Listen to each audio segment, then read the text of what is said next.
Estou num trade de mais de 2.500 pontos nesse momento, dia 19/3, às 4 horas da tarde, e nesse vídeo eu vou te explicar o racional da operação, mas não só o racional da operação, eu vou te falar todo o contexto técnico e qual foi o gatilho principal que eu usei para buscar esse trade. Mas antes, vamos bater recorde de like nesse vídeo e também, se você não for inscrito no canal, já se inscreve para você acompanhar toda semana um vídeo incrível, com muita técnica, com muito detalhe, ouro de fato, entregue para você aqui nesse canal gratuitamente. E um detalhe, se você ainda não me segue no Instagram, Sacramento GKT, lá eu compartilho vídeos todos os dias do meu dia a dia, da minha comunidade, a minha sala educacional, então já fica por dentro também, para você não perder detalhe nenhum. Eu tô falando do Order Block. Então, antes de eu te mostrar todo o racional dessa operação, primeiro eu quero te contextualizar com o conceito técnico, começando ali do absoluto zero, o básico, para você entender o que é um Order Block, um bloco de demanda ou um bloco de oferta, para ficar mais fácil. Lembrando que você não precisa gravar nome em inglês, nada, o que você precisa entender é o fundamento do gatilho institucional. Então, o que seria um Order Block? O Order Block é a última vela contrária de um movimento impulsivo que rompe uma estrutura. Nós podemos dizer também que ele é uma pegada institucional. O institucional, quando vai montar suas posições, ele deixa rastro, podemos dizer assim. Esses rastros, dentro do gráfico, quando identificados, geram oportunidade de nós encontrarmos aonde está o grande play, aonde está a maior força do dia e seguir essa movimentação. Por quê? Nós somos sardinhas, sim, o meu contratinho, 2 contratinhos seu, não vai movimentar o preço. Mas quando a nossa mentalidade é uma mentalidade de tubarão, de observar onde está a liquidez, observar onde está a maior força naquele dia e acompanhar esse movimento, eu tenho certeza que o seu dia a dia vai ser incrível dentro do mercado financeiro.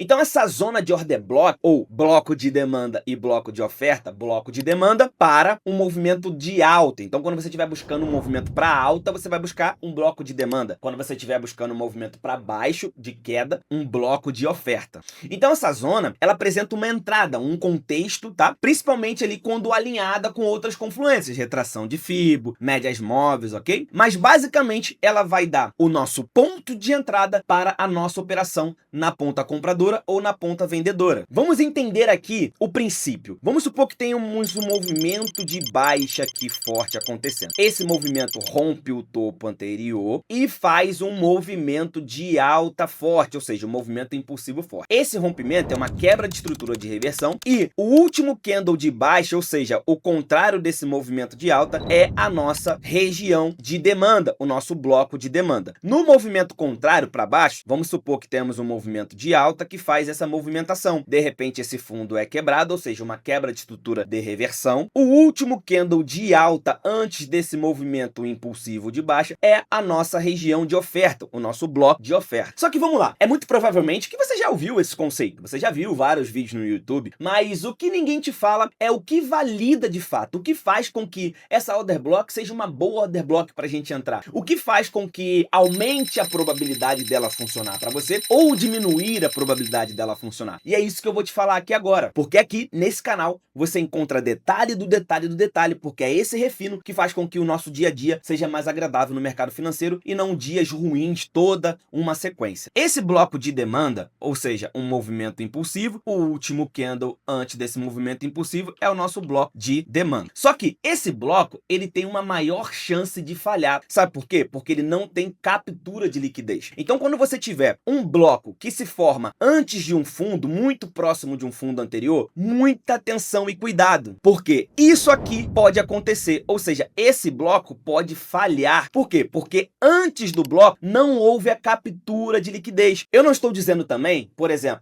então só vai funcionar quando tiver captura de liquidez. Não, ele pode funcionar sim sem a captura de liquidez, mas com a captura de liquidez aumentam as chances de assertividade desse gatilho institucional. E quando não há essa captura de liquidez, diminui a probabilidade, aumentando a chance disso falhar. E agora você deve estar se perguntando, beleza, então qual cenário? O que eu devo aguardar? Como que isso funciona? Como que é essa tal de captura de liquidez? E eu vou te falar no detalhe. Mas antes, deixa eu te dar um recadinho. Dia 2 e 3 de maio vai rolar uma imersão presencial em São Paulo, Alphaville, onde eu vou trabalhar todo esse contexto, técnica, comportamento, gerenciamento, tudo focado na execução. A gente não vai ficar só na teoria, a gente vai desenvolver a habilidade prática para você sair de lá e conseguir aplicar no seu dia a dia. Então, se você quiser participar, o link tá aqui na descrição para você garantir o seu ingresso e estar comigo nesse evento que vai acontecer dia 2 e 3 de maio, sábado e domingo, de 9 às 6 da tarde, mais de 20 horas de muito conteúdo. Então você não pode perder isso por nada. Assim que acabar esse vídeo, já vai no link da descrição, garante a sua vaga, porque as vagas são limitadas. Nós só temos apenas 40 vagas. Agora deixa eu te entregar mais um ouro aqui para você validar esse contexto todos os dias nas suas operações. Aqui nós temos também um bloco de demanda. Só que a diferença desse bloco para o outro que eu te mostrei é que esse bloco rompeu esse fundo. Ou seja, antes do bloco surgir, nós tivemos uma captura de liquidez. O ativo rompeu esse fundo aqui, capturando liquidez. Isso mostra pra gente que o institucional, o homem composto, está ali trabalhando essa manipulação, porque o stop de uma venda é uma compra. Então, quando há essa captura de liquidez, aumenta a probabilidade do movimento seguir, retornar para essa região e desenvolver um movimento sólido a favor desse gatilho institucional, ou como os íntimos chamam, o bloco de demanda. Agora, quando você vê isso aqui acontecendo, ou seja, o ativo deixando um bloco de demanda, rompendo o último topo, ou seja, fazendo um boss, uma quebra de estrutura de continuidade, um pivô, ou um choque, uma quebra de estrutura de reversão, aumenta ainda mais a probabilidade desse retorno ser um retorno corretivo para buscar a região institucional e dar seguimento nesse movimento. Mas deixa eu te dar mais um detalhe que provavelmente ninguém te fala gratuitamente aqui no YouTube. Vem comigo. Quando esse movimento corretivo iniciar, o movimento que você está esperando que toque na sua região de bloco para você pegar o movimento de alta, quando esse movimento iniciar, ele precisa ter características de correção, trabalhando o máximo de induções possíveis, deixando fundinhos, ou seja, ativando compra da galera que está comprando antes da região realmente validada, que é o nosso bloco. Quando isso acontece, esses fundos ficam lotados de liquidez. Então, quando o ativo romper esses fundos, buscar a região, é muito provável que o ativo vai entrar na sua fase de expansão e liberar mais um movimento comprador para você. Agora, depois de você entender o que é um bloco de demanda, o que é um bloco de oferta, eu vou te mostrar o exato racional que eu tive para buscar uma operação de mais de 2.500 pontos no índice. Aqui está toda a leitura que eu fiz de forma antecipada para conseguir buscar essa operação. Eu vou apagar e fazer tudo de novo aqui com você. Primeiramente, a gente vai subir o tempo gráfico para os 60 minutos. Subindo o tempo gráfico para os 60 minutos, aqui atrás a gente tem uma fair valuezinha, ok? Uma fair value order block. Trazendo o preço para cá, a gente já percebeu que essa região ainda não tinha sido testada. Logo, o toque nesse bloco de demanda está validado. E mais, antes desse toque, teve uma captura de liquidez desses fundos,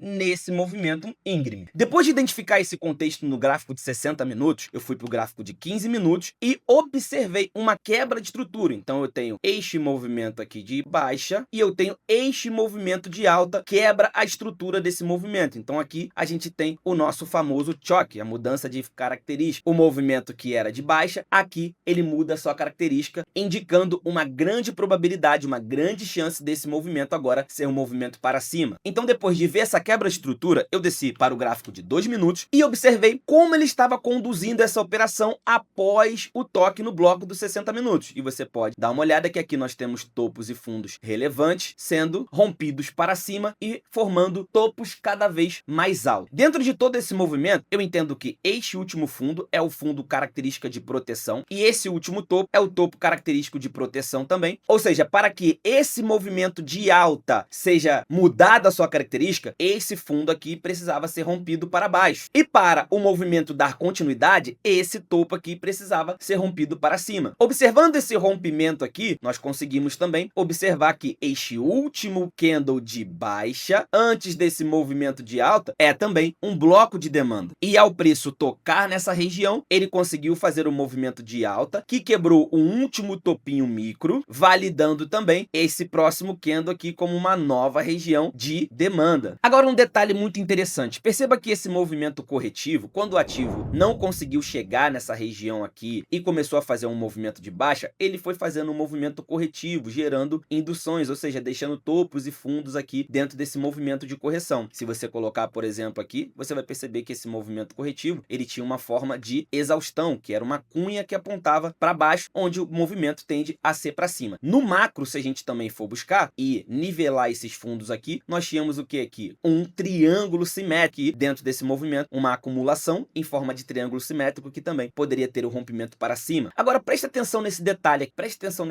Quando o índice tocou nesse bloco aqui, deixou esse fundinho e capturou, o que eu falei na aula de hoje para você? vocês. Esse rompimento de fundo é uma captura de liquidez e valida um novo bloco de demanda aqui embaixo. Quando esse topo micro da correção foi rompido, quebrando a estrutura do movimento corretivo que ele estava fazendo, eu validei esta região de bloco para uma possível compra. E essa compra tinha uma maior probabilidade de dar certo porque este bloco que foi marcado teve uma captura de liquidez antes e também uma quebra de estrutura de reversão. O ativo retornou para essa região em forma de indução também, ou seja, novamente um movimento corretivo, e quando ele chegou na nossa região, eu fiz essa compra no toque do bloco com stop abaixo e ele simplesmente explodiu mais de 2.500 pontos para cima, fazendo um movimento incrivelmente mágico, mas não tem nada de achismo nem sorte, é tudo técnica, técnica e técnica, porque o conhecimento liberta. Esse foi um trade que nós fazemos na sala educacional praticamente todos os dias, a gente busca esse contexto tanto no índice, tanto no dólar. Então, se você quiser participar da minha sala educacional, da minha comunidade e ter acesso a toda essa visão durante 15 dias gratuitos, o link tá aqui na descrição também. É só você seguir o passo a passo e vir operar comigo e ter acesso a todas essas informações, a todas essas análises de forma ao vivo durante 15 dias gratuito e a nossa comunidade no Discord também. Se você gostou desse vídeo, comenta aqui, hashtag bloco, para eu saber que você foi até o final e que no próximo vídeo você estará aqui. Não deixe de compartilhar com 2 ou 3 amigos e nos vemos na próxima aula. Tamo junto!